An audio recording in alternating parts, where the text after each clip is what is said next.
Zona VCF.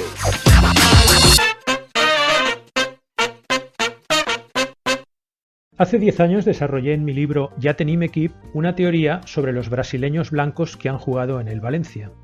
Más o menos venía a decir que los buenos delanteros brasileños son de raza negra y que fichar un delantero blanco procedente del país de la caipiriña y la samba era como jugar a la ruleta rusa con 5 balas en el tambor.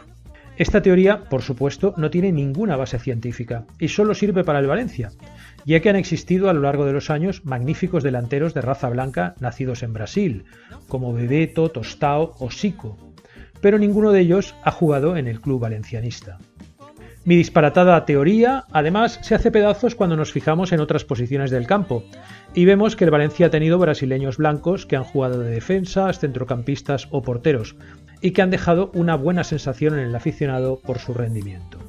Es el caso de Leonardo, Fabio Aurelio, Diego Alves o Neto. O cuando comprobamos que uno de los peores defensas de la historia del club ha sido un brasileño y de raza negra, Aderlan Santos.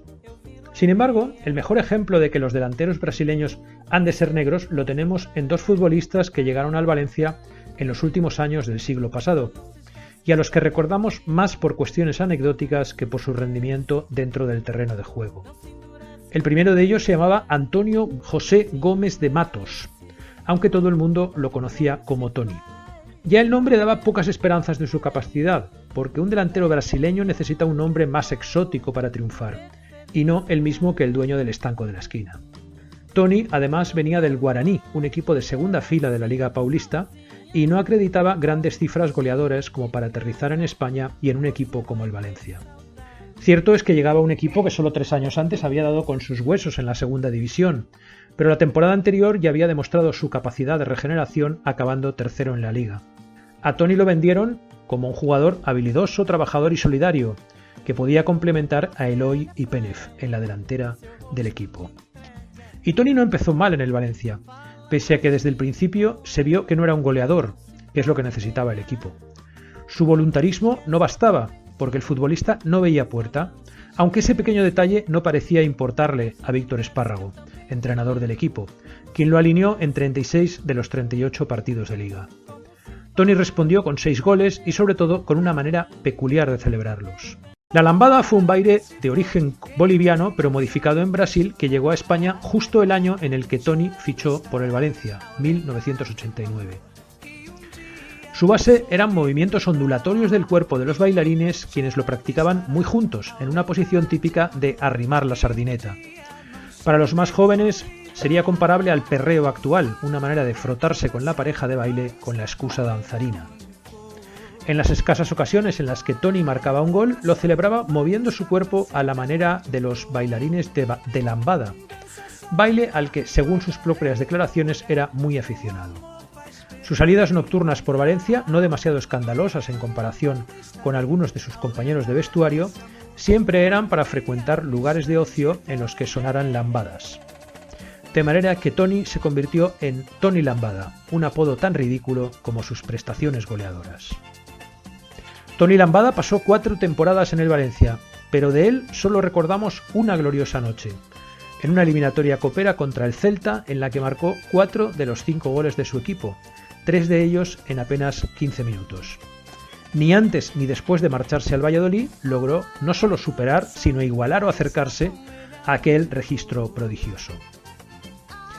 3 años después de marcharse Toni, llegó al Valencia otro delantero brasileño de raza blanca. Lo hizo en este caso con unos antecedentes goleadores que invitaban a la esperanza, ya que había anotado 96 goles en 2 años en el Internacional de Porto Alegre, el equipo que lo vendió al club de Mestalla por 700 millones de las antiguas pesetas. Pero si Toni había llegado a un equipo en regeneración, Leandro, que así se llamaba el futbolista, lo hizo a una en plena degeneración. El que había sido subcampeón de liga la temporada anterior y había empezado a descomponerse en solo 6 meses, muy a la valenciana. Valdano, que había sustituido a Luis Aragonés en el banquillo, tenía una plantilla inservible para el tipo de fútbol que quería practicar, y como guinda le ficharon a Leandro. Todo apuntaba a que aquella compra había sido fruto de uno de los chanchullos que se llevaban entre manos los cuñaos en tierras cariocas. Leandro jugó 27 partidos con el Valencia y marcó 10 goles con la camiseta blanca, 8 de ellos en Liga. Nadie se acuerda de ninguno de sus tantos, pero todos los que tenemos más de 30 años recordamos la celebración de uno de ellos. Ocurrió en el estadio Vicente Calderón, en un partido correspondiente a la 29ª jornada de Liga. A falta de 20 minutos para el final, con el marcador 1-3 a favor del Valencia, Leandro salió al terreno de juego en sustitución de Pepe Gálvez. A un minuto para el final del encuentro, con un encuentro ya decidido, Leandro aprovechó un centro de Ariel Ortega para conseguir el cuarto gol de su equipo.